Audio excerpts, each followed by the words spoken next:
Praise the Lord. எல்லாரும் கர்த்தருக்குள் சந்தோஷமா இருக்கிறீங்க என்று விசுவசிக்கிறோம். கர்த்தருடைய பண்புகளை பற்றி பார்க்கும்போது அவருக்கு நிறைய பண்புகள் இருக்கு. அவர் கிருபை நிறைந்தவர், ஞானம் மிக்கவர், இப்படி நிறைய சொல்லிட்டே போலாம்.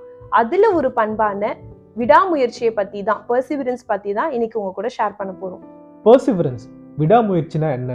ஒரு விஷயத்த கடைசி வரைக்கும் நம்பிக்கையோடு நம்ம ட்ரை பண்ணி கொண்டே இருக்கிறது தான் பெர்சிவரன்ஸ். மனிதனை குறித்து வேதத்திலே இந்த விஷயத்தை நம்ம பார்க்குறோம், ஆனால் தேவனை குறித்து அல்ல. தேவனுடைய செயல்கள் மூலியமாக அவருக்கும் இந்த பண்பு இருக்கிறது என்பதை நம்ம அறிந்து கொள்ள முடியுது. கர்த்தர் விடாமுயற்சி உள்ளவர் என்பதற்கு 3 உதாரணங்களை உங்க கூட ஷேர் பண்றோம். முதலாவது, காட்ஸ் பெர்சிவரன்ஸ் இன் ஜட்ஜ்மெண்ட். கர்த்தர் விடாமுயற்சி உள்ளவரா இருக்கிறார் நியாயம் தீர்ப்பதில். ஏதேன் தோட்டத்திலிருந்து வெளிப்படுத்தல்ல சர்ப்பத்தோடு இருக்கிற அந்த பேட்டில் வரைக்கும் நம்ம பார்க்கிறோம். கர்த்தர் அவருடைய படைப்புகளை தொடர்ந்து விடாமல் நியாயம் தீர்த்து கொண்டிருக்கிறார் அப்படின்றத பார்க்க முடியுது. நமக்கு ஒரு ரெஸ்பான்சிபிலிட்டி கொடுக்கும் போது சம்டைம்ஸ் நம்ம ஒரு பாயிண்ட்ல டயர்ட் ஆயிடுவோம், நம்ம ஃபோக்கஸ் போயிடும், நம்ம ஒரு பாயிண்ட்ல குவிட் பண்ணிடுவோம். ஆனா from the beginning God has judged every tribe, every nation, every leader, every man, every woman, and அதை கர்த்தர் ரொம்ப பெர்ஃபெக்ட்டா கன்சிஸ்டன்டா பண்ணியிருக்கிறாருன்னு நம்ம பார்க்க முடியுது. கர்த்தர் நியாயம் தீர்ப்பதில் விடாமுயற்சி உள்ளவரா இருக்கிறார் அப்படின்றது நமக்கு 2 விஷயங்களை கத்து தருது. ஒண்ணு, நமக்கு எதிராய் ஒருத்தவங்க தீமை செய்யும் போது நம்ம அதுக்கு ரியாக்ட் பண்ண வேண்டாம்.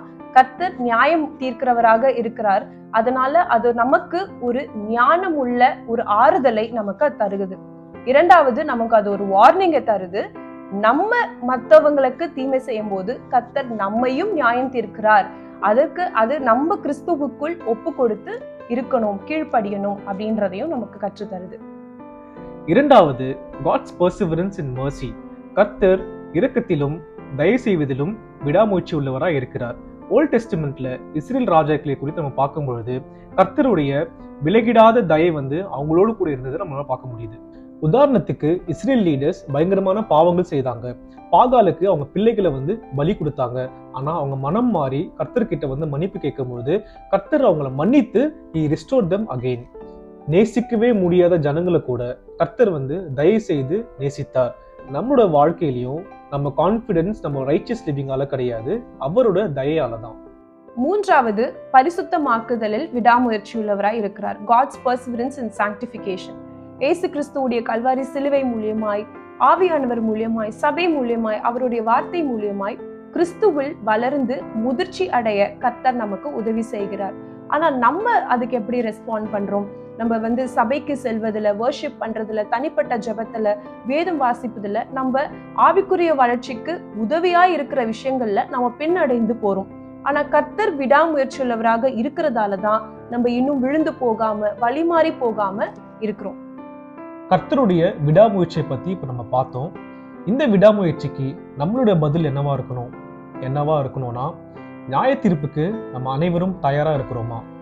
முழுக்க ஞானஸ்தானம் எடுத்து கிறிஸ்துவை விசுவாசித்து அவருக்குள் நம்ம உயிர்த்திருக்கிறோமா? கர்த்தர் நமக்கு தயை காண்பிப்பது போல நம்ம மற்றவங்க கிட்ட தயை காமிக்கிறோமா? உலக ஆசைகளை விட்டு நம்மளோட கவனம் இயேசுவின் அன்பு மேல இருக்கா? நியாய தீர்ப்புக்கு தயாராகுவதன் மூலியமாய், முழுக்க ஞானஸ்தானம் எடுத்து ரட்சிக்கப்படுவதன் மூலியமாய், மற்றவங்களுக்கு நம்ம தயை காட்டுவதன் மூலியமாய், ஏசு கிறிஸ்துவுடைய அன்புக்கு நம்ம அட்டென்ஷன் கொடுக்கறது மூலியமாய் கர்த்தருடைய இந்த விடாமுயற்சிக்கு நம்ம கொடுக்கிற ரெஸ்பான்ஸா இருக்கும். See you in the next video. Keep praying, stay blessed. Thank you.